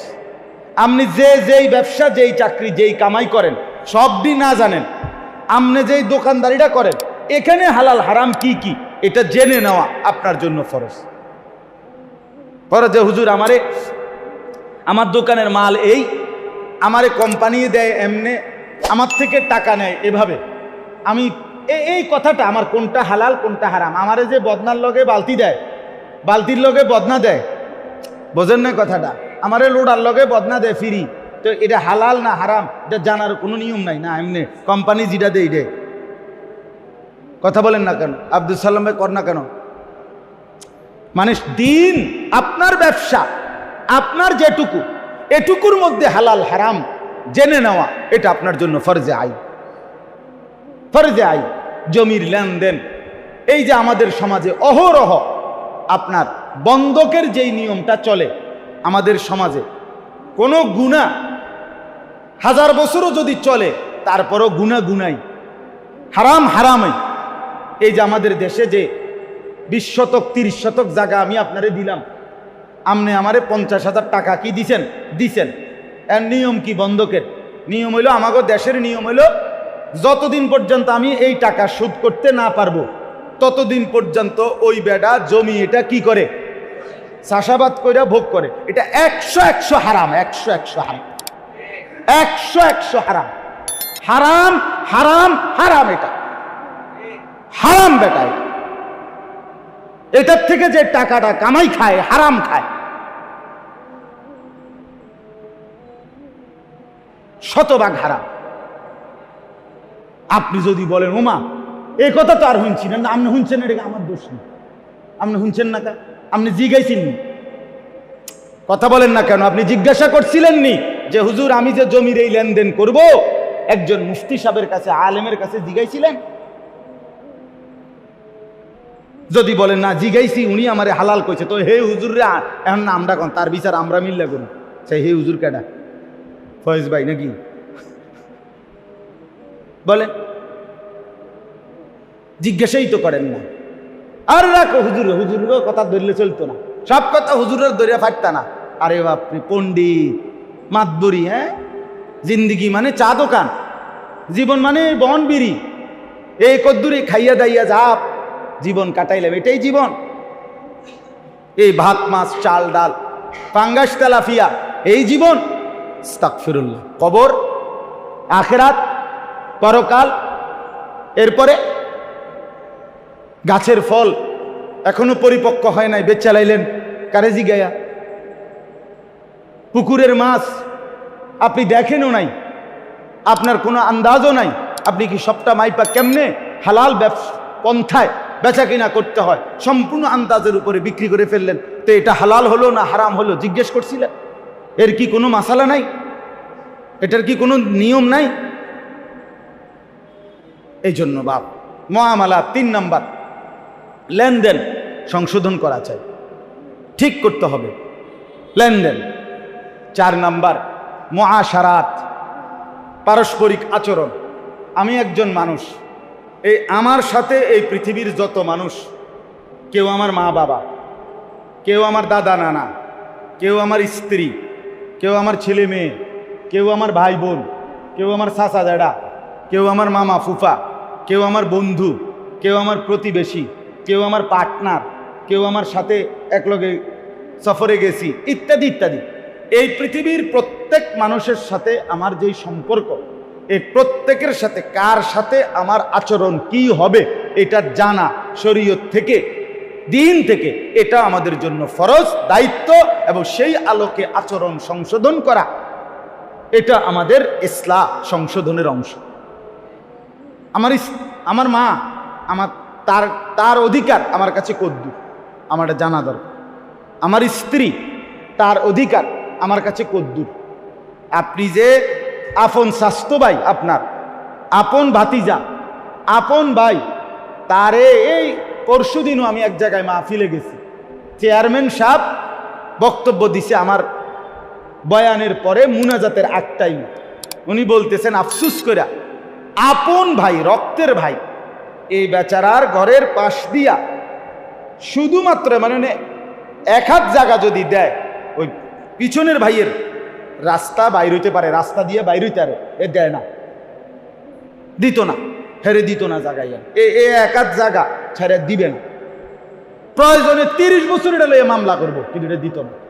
কিন্তু এবারটা ওই 30 মাইল দূরে আরেকখানে গিয়া সেইখানে মাহফিলে বা মসজিদে অথবা কোনো জায়গায় কোনোখানে 30,000 টাকা দান কইরা একটা বিরাট স্লোগান লইয়া বাইতে যাচ্ছে। হ্যাঁ, জনাব অমুক 30,000, সবাই কইছে মার হাবা, হাবারে মার মার, মাশাআল্লাহ, খুশিতে মার হাবা লইয়া আইয়া পড়ছে ভাই। ওই বেড়ার কপালে জুটে গেল, এখান থেকে বাড়ি চান্দিরাওয়ালার কপালে জুটে গেছে 30,000 টাকা। আপন চাস্তো ভাই, 1 বিঘত জায়গা, তারে 500 টাকা দিলে, তারে 10,000 টাকা দিলে তার ছেলেটার ফর্ম ফিল আপ হয়ে যাইতো। কথা বুঝছেন না? তার মেয়েটার বড় একটু উপকার হইতো না, হেতেরে দিতাম না, দরকার হইলে সাবাই হালাই দিব। এটা কি ইসলাম? এটা দিন? তাইলে কার সাথে আমার আচরণ, হক কদ্দুর, এটা জানা চাই, জানা চাই। বন্ধু পাবে কদ্দুর, বাবা পাবে কদ্দুর, আচরণ। নবীজি বলছেন কিয়ামতের আলামত আতা আর রাজুলু ইমরাআতাহু, ব্যক্তি তার স্ত্রীর গোলামি করবে, ও আক্কা উম্মাহু, মায়ের নাফরমানি করবে। নবীজি বলছে আকসা আবাহু আদনা সাদিকাহু, কিয়ামতের আলামত বাবাকে দূরে সরিয়ে দেবে, বন্ধুকে কাছে টেনে নেবে। হ্যাঁ, অসংখ্য যুবক আজকে ইয়াং ছেলে পেলে বন্ধুদের সাথে ঘন্টার পর ঘন্টা, ঘন্টার পর ঘন্টা জিন্দেগির সমস্ত উপার্জন সব কিছু বন্ধুদের পিছনে শেষ। কিন্তু বাবা ডাক দিল, তার সামনে 2টা মিনিটের জন্য বসতে তার রাজি না। বাবার সাথে সে দুশ্মনী, পরিবারের সাথে তার দুশ্মনী, কিন্তু বন্ধুদের সাথে তার গভীর মাখামাখি। এটা তো ইসলাম না, এটা তো দিন না। তাহলে আমাদের পারস্পরিক আচরণ, কার সাথে আমার কি আচরণ, এটা ঠিক করা আমাদের জন্য জরুরি। আর সর্বশেষ হলো 5ম নাম্বার হলো আখলাক। প্রত্যেক মানুষের ভিতরে কিছু চরিত্র আছে, মন্দ চরিত্র, উত্তম চরিত্র। যেমন হিংসা, এটা উত্তম চরিত্র না মন্দ চরিত্র, এটা দূর করা ফরজ। আবার মানুষের কল্যাণ কামনা করা, এটা উত্তম চরিত্র না মন্দ চরিত্র, এটা আনয়ন করা, নিজের মধ্যে এই মানসিকতা তৈরি করা, এটা আমার দায়িত্ব। কৃপণতা, এটা উত্তম না অপছন্দনীয়, এটা ত্যাগ করা। দানশীলতা, এটা উত্তম কিনা, এটা আনা। এই জন্য প্রত্যেক মানুষের কিছু মন্দ চরিত্র আছে, সেগুলো সরানো, উত্তম চরিত্র আছে, সেগুলো আনা। এটাকে বলা হয় আখলাক। তাহলে কয়টা হইল? 5। এই প্রত্যেক মানুষ তার জীবনে উলামায়ে কেরামের কাছ থেকে কোরআন সুন্নাহর আলোকে এই 5 জিনিস সংশোধন করতে হবে। নিজের ঈমান আকীদা 1, 2 নিজের ইবাদত আমল, 3 নিজের মুআমালাত লেনদেন, 4 নিজের মুআশারাত, সমাজের সকলের সাথে তার আচরণ, 5 তার ভেতরের আখলাক, চরিত্র। তাহলে একজন মুসলমানের দিন শেখা, কোরআন সুন্নাহর মাসআলা শোনা, জানা কি পরিমাণ দরকার? আমাদের দেশে মাহফিল বছরে একবার মাহফিল হইয়া দুইবার হইলেই অনেকের মাথা ব্যথা। এত ওয়াজ দিয়ে করে কি? এত ওয়াজ দিয়া ঘাস কাটে, এত ওয়াজ দিয়া ঘাস কাটে। প্রতি মাসে ওয়াজ দিয়া করে কি? আপনি জানেনটা কি? আপনার শিখা হইল কদ্দুর এখনো? বলেন। ইমাম সাহেব জুমার নামাজে বয়ান করে, সামনের কাতারে মুসল্লি, হুজুরের ওয়াজ শুরু, এবার জুরানি শুরু। আপনি দেখছেন অসংখ্য মুসল্লি, আপনি চাইয়েন ইমাম সাহেবের বয়ান শুরু, এবার কি এরকম করে বর্ষি দিয়া মাছ ধরে বইয়া। ইমাম সাহেবের ওয়াজ শেষ, এবার জুরানি শেষ। এবার আপনি যদি জিজ্ঞাসা করেন চাচা আর জুরাইতেন না, বলবে জুরাইলাম হইলে, কিন্তু হুজুরে তো ওয়াজ শেষ করে দিছে, এটা হুজুরের দোষ। হুজুরে ওয়াজ থামাইলো কেন? হুজুরে যদি ওয়াজ চালু রাখতো তাহলে উনি আরো জুরাইল। তাহলে আপনি কি শুনলেন? দিন কি শিখলেন? বাপ, আমার অনুরোধ আপনাদের কাছে, আরেকটু কাজে লাগান হায়াত, জিন্দেগি আরেকটু কাজে লাগান। এত খামখেয়ালি মনে করেন না, এত চালাক মনে করেন না বাপ, এত চালাক মনে করেন। ইসলাম শুধুমাত্র একটি আমল, দুইটি আমলের নাম ইসলাম না, পুরা দিন মানার নাম ইসলাম, পুরা দিন মানার নাম মুসলমান।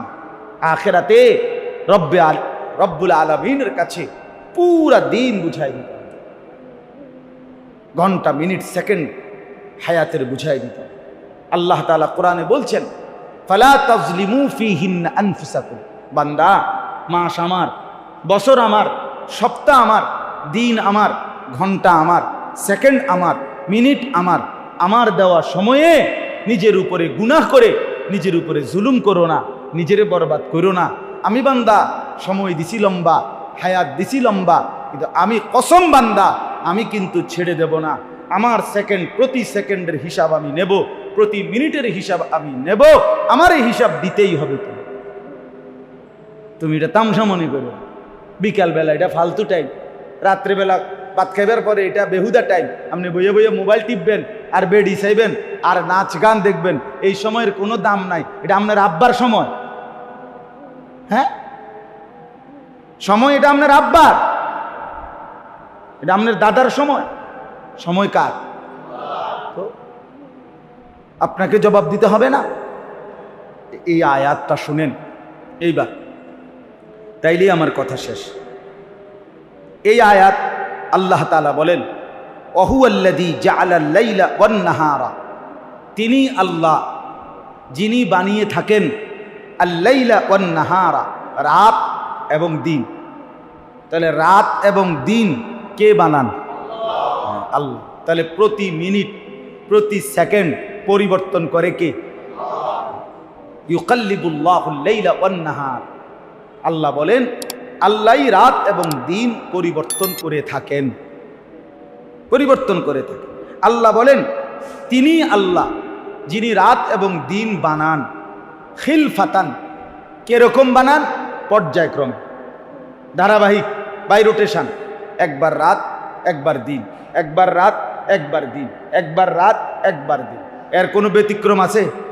কথা বলেন, এর পরিবর্তন আছে? আপনাদের আমাদের কারো সুবিধার জন্য, অসুবিধার জন্য একসাথে 48 ঘন্টা রাত থাকার সুযোগ আছে? 72 ঘন্টা দিন সুযোগ আছে কি কোনো? আল্লাহ বলেন, ওয়াহুয়াল্লাযী জাআলাল লাইলা ওয়ান নাহারা খিলফাতান, তিনি আল্লাহ যিনি রাত এবং দিনকে বানান, খিলফাতান মানে পর্যায়ক্রম, ধারাবাহিকভাবে, বাই সিরিয়াল, একবার রাত একবার দিন, একবার রাত একবার দিন। এখন প্রশ্ন হলো, আল্লাহ বলেন যে যদি আমাকে প্রশ্ন করো, আল্লাহ আপনি রাত কেন বানান, আপনি দিন কেন বানান, এই সময় কেন দিলেন, এই হায়াত কেন দিলেন, জীবনের এই ঘন্টা মিনিট সেকেন্ডগুলো কেন বদলাচ্ছেন? আল্লাহ বলেন দুই উদ্দেশ্যে। এক, লিমান আরাদা আন ইয়াযাক্কারা, যারা আমি আল্লাহকে স্মরণ করতে চায়, আমার জিকির করতে চায়, আমার বন্দিগি করতে চায়, আমার গোলামি করতে চায়, আমি তাদের জন্যই রাত বানাই, তাদের জন্যই দিন বানাই। কোনো সিটার, বাটপার, কোনো সুদখোর, ঘুষখোর, হারামখোর, কোনো নাফরমান, বেহায়া, পাপী, খোদার কসম আল্লাহ বলেন এই সমস্ত সিটার বাটপারের জন্য আমি রাত দিন বানাই নাই, আমার গোলামি, আমার বন্দিগি করিনেওয়ালা বান্দাদের জন্য বানাচ্ছি। ওয়াহুয়াল্লাযী জাআলাল লাইলা ওয়ান নাহার খিলফাতাল লিমান আরাদা আন ইয়াযাক্কারা। যারা যারা আমি আল্লাহর গোলামি করে, জিকির করে, আমাকে সেজদা করে, রাত যদি আমি না আনি, আমার বান্দা তাহাজ্জুদ পড়বে কেমনে? সকালের সূর্য যদি আমি না উঠাই, আমার বান্দা ইশরাক করবে কেমনে? দ্বীপ প্রহর যদি আমি না বানাই, আমার বান্দা যোহর পড়বে কেমনে, আসর পড়বে কেমনে? সূর্য যদি আমি না ডুবাই, মাগরিব হবে কিভাবে? এই জন্য রব্বুল আলামিন বলে, সময় বদলাই, রাত আনি, দিন আনি, সবগুলো ঘন্টা, মিনিট, সেকেন্ড আমি রব্বুল আলামিন আমার বন্দিগির জন্য। লিমান আরাদা আন ইয়াযাক্কারা, যারা যারা আমি আল্লাহকে জিকির করতে চায়, স্মরণ করতে চায়, তাদের জন্য। হ্যাঁ, দুনিয়ার অনেক মানুষ, আয় মুসলমান, অল্প কিছু সম্পদের মালিক, দুই চারটা দুনিয়ার লাইনের কিছু পড়ালেখা করে শুদ্ধ কথা বলে, হুজুররা করে কি, মাদ্রাসায় হয় কি, মোল্লা মুন্সিরা করেটা কি, ওদের কাজটা কি, ওদের দ্বারা উপকার কি হচ্ছে দেশের, জাতির, ওদের দ্বারা? আরে বেটা, ওদের দ্বারা পৃথিবীর স্বাভাবিক এই গতি, আসমান এবং এই জমিনের এই পর্যায়, রাত্র দিনের এই আবর্তন, আল্লাহকে যারা ডাকে, কোরআন যারা পড়ে, সেজদা যারা করে, খোদার কসম তাদের কারণেই পরিবর্তন হচ্ছে, তোমার বাপ দাদা 14 গোষ্ঠীর কারো কারণে নয়, গোলামির কারণ, সেজদার কারণ। আমার শায়েখ আল্লামা মুফতি মুশতাকুন নবী সাহেব হুজুর অনেক সময় বলে যে এই শহরে, মনে করেন ঢাকা শহর, এক শহরে এক রাতে যে পরিমাণ গুনাহ হয়, অসভ্যতা, নোংরামি, গান, বাদ্য, নাচ, গান, জিনা, ব্যভিচার হয় রাত গভীরে, এক রাতেই আল্লাহর গজব ধ্বংস করে দেওয়ার কথা ছিল, কিন্তু রাতের 4টা বাজে, 3টা বাজে, মাদ্রাসার হেফজখানার শত শত ঢাকা শহরের গলিতে গলিতে, ভবনে ভবনে রাতের 3:30টা 4টা বাজে 8 বছরের 10 বছরের কিছু মাসুম বাচ্চা রাত গভীরে উঠা অজু কইরা মালিকের কোরআন নিয়া হাফেজ সাহেব হুজুরের কাছে সবক দেওয়ার জন্য পড়তে বসে। খোদার কসম, আল্লাহ তখন আরশে আজিম থেকে বলে যে হায়, নাফরমানদের নাফরমানির কারণে আমি তো চেয়েছিলাম আজাব দিয়ে ধ্বংস করে দিতে, কিন্তু তোরা জেগে গেলি, আমার কোরআন নিয়ে বসে গেলি, তোদের বরকতে আমি আজাব তুলে নিলাম, তোদের বরকতে আমি আজাব তুলে নিলাম, তোদের সেজদা, তোদের গোলামি আমার পছন্দ হয়েছে, এদের বরকতে। এজন্য দ্বীনকে ভালোবাসেন, মাদ্রাসাকে ভালোবাসেন, কোরআনকে ভালোবাসেন, বাপ উলামায়ে কেরামকে ভালোবাসেন, আল্লাহর সাথে আখিরাতের সাথে সম্পর্ক বাড়ান। আগামী জেনারেশন, আগামী প্রজন্মকে দ্বীন থেকে বঞ্চিত করেন না, কোরআন থেকে বঞ্চিত করেন না। সারাটা দেশ অস্থির, সারা দেশ লক্ষ কোটি আমাদের সন্তান, আমাদের ভাই অস্থির হয়ে আছে, অস্থির হয়ে আছে। হায় জাতি, হায় প্রজন্ম, নতুন জেনারেশন, আগামী সময়ে কি হবে তাদের, কি শিখছে, কি পড়ছে, কে কাকে নিয়ে খেলতেছে। হায় আল্লাহ, হায় আল্লাহ, তাজা রক্ত, তাজা খুন আমার জমিন গড়াগড়ি খাচ্ছে। যে কয়জন সন্তান মায়ের বুক খালি হইল, সে মায়ের আহাজারিটা কি বলে।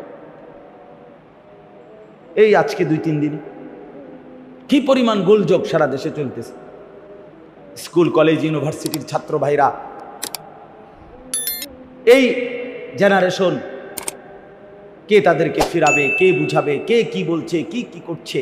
হায় আল্লাহ, এই জন্য বাপ আমার অনুরোধ রইল, সারা পৃথিবী মিলে মানুষ ইসলাম এবং মুসলমানকে, ইসলাম বিরোধীরা ধ্বংস করার বহুমুখী ষড়যন্ত্র, কেউ সিলেবাস, কেউ শিক্ষা কারিকুলাম, সবাই শুধু অস্ত্র দিয়েই মুসলমানকে ধ্বংস করবে, বিষয়টা এমন না, বিষয়টা এমন না। যদি ক্লাস 1 থেকে মাস্টার্স পর্যন্ত আখেরাত, পরকাল, কোরআন, সুন্নাহ, কবর, হাসর, মিজান, ফুলসিরাত, এই কথাগুলো যদি মুসলমানের সন্তান সঠিকভাবে শুনতে না পায়, শিখতে না পায়, তো 20 বছর পরে হইতে পারে যে আস্তিকের চাইতে নাস্তিকের সংখ্যাই বেড়ে যাবে। আল্লাহকে চিনাওয়ালার চাইতে চেনে না এমন সন্তানই বেড়ে যাবে। এখনই তো আমাদের হালাত হইল, অসংখ্য ছেলে পেলে, অসংখ্য মুসলমান আল্লাহর কোরআন না পারা, না পড়া, শিখতে শুদ্ধ দেখে দেখেও পড়তে পারে না। এটা যে একটা অপরাধ, এইটাও তো স্বীকার করতে চায় না। আপনি বোঝেন নাই আমাদের কথা। আপনি এই সমাজে চলেন না, এখন আপনাদের এলাকায় কাবিলা হাঁটি, যারা যারা কোরআন শরীফ শুদ্ধ পড়তে পারে না, এটা যে একটা দোষ, এটা যে একটা ত্রুটি, এটা যে একটা অপরাধ, এটা যে একটা গুনাহ, এইটাও তো ওনার কলিজার ভিতরে নাই। আপনি চান না গিয়া, যদি কলিজার মধ্যে থাকতো সে একটু হইলেও তো কোরআন শরীফ শিখার চেষ্টা করতো না। এটা যে অপরাধ, সে তো এটাই বোঝে না এখন। এরপরে তো এরপরের জেনারেশন আগামী 20 বছর পরে বলবে কোরআন শরীফ কি জিনিস, কোরআন শরীফ কি জিনিস চিনলাম না তো। আপনি সারা বাংলাদেশের মসজিদে চলেন, আমার লগে চলেন, 1000 মসজিদ আমরা হাঁটি, 1000 মসজিদে গেলে প্রত্যেক মসজিদে 20টা, 50টা, 100টা কোরআন শরীফ পাইবেন মসজিদের মধ্যে আছে তাকে। কিন্তু আল্লাহর সাক্ষী রাইখা ওই মসজিদওয়ালাদেরকে শুধু জিজ্ঞাসা করবেন যে পশ্চিম দিকে ফিরা আল্লাহর কসম করে বলেন কয়টা কোরআন শরীফ এই গত 6 মাসে 1 বছরে কেউ ধইরা তেলাওয়াত করছে কয়জন, এটা কুদ্দুর জিজ্ঞাসা। কথাটা বুঝছেন না? পড়িন না কই? তো কোরআন শরীফ শুধু তাকে সাজাবার জন্যই তো 23 বছরে নবীর দিবাই নিশির কষ্ট, শুধু তাকে একটা কোরআন শরীফ বিপদে পড়লে 2টা কোরআন শরীফ মান্নত করবেন, আর বউয়ের ডেলিভারির সময় 2টা কোরআন শরীফ মান্নত করবেন, ফুদ বিদেশ যাবার টাইমে 2টা কোরআন শরীফ মসজিদে দিবেন। 23 বছরে নবীর উপরে কোরআন নাজিল হওয়ার মাকসাদ এটাই তো ছিল না? আমরার বিপদ আপদে মান্নতের লাগিয়া কোরআন শরীফ জমা দিমু, এই তো কোরআন শরীফের উদ্দেশ্য। তো এটা পড়বে কে? এটা শিখবে কে বলেন?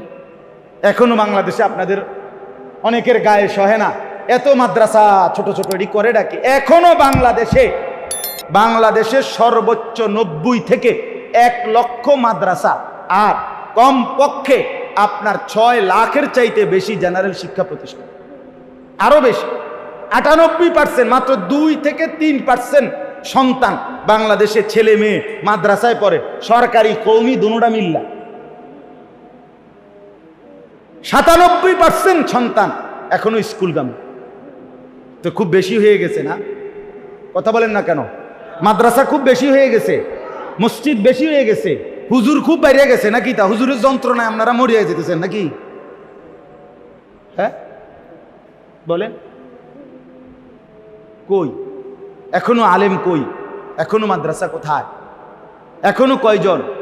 আমি খুলনা ইউনিভার্সিটিতে, খুলনা প্রকৌশল ইউনিভার্সিটি, ওইখানে গেছিলাম।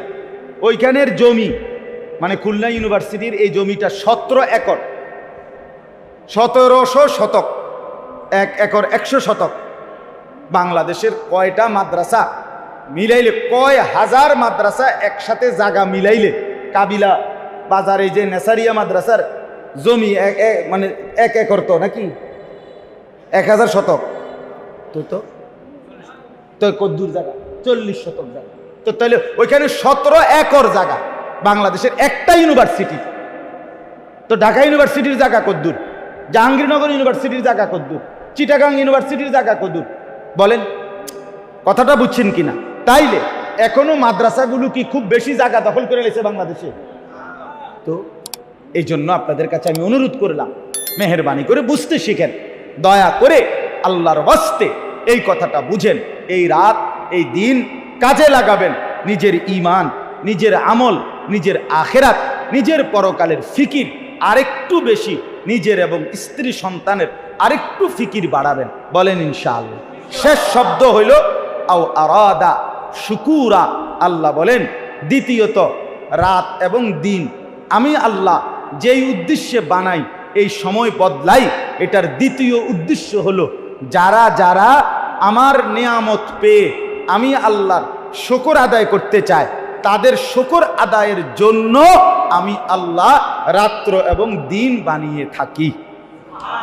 অর্থাৎ আমার শুকর আদায় করবে, আল্লাহ আমাকে খাওয়াইছেন, পড়াইছেন, স্ত্রী দিছেন, সন্তান দিছেন, মাল দিছেন, সুখ দিছেন, স্বাচ্ছন্দ্য দিছেন, শরীর স্বাস্থ্য দিছেন, জীবন যৌবন দিছেন। আল্লাহ আপনার শুকর, আপনার জন্য সেজদা দিলাম, আপনার জন্য দান করলাম, আপনার জন্য সাদাকা দিলাম, আপনার জন্য হজ করলাম, আপনার জন্য যাকাত দিলাম। এই যে ইবাদতের মাধ্যমে শুকর আদায় করা, আল্লাহ বলেন আমার শুকর আমার স্মরণ, আমার শুকর আমার স্মরণ। এই দুই উদ্দেশ্যের জন্য পৃথিবী বদলাচ্ছি, সময় পাল্টাচ্ছি, রাত্র দিন বানাচ্ছি। আল্লাহ তাআলা আমাদের প্রত্যেককে নিজের হায়াত, নিজের সময়, এই জিন্দেগির কদর করবার তৌফিক দান করেন দয়া করে। আর কোনো দিন ফিরবেন না, আমিও না, আপনিও না, একবারই কবরে যাবেন, আর আসবেন না। কাজেই আসার আর কোনো সুযোগ নাই। আজই সময়কে কাজে লাগান, হায়াতকে কাজে লাগান। আল্লাহ তাআলা আমাদের সবাইকে তৌফিক দান করেন।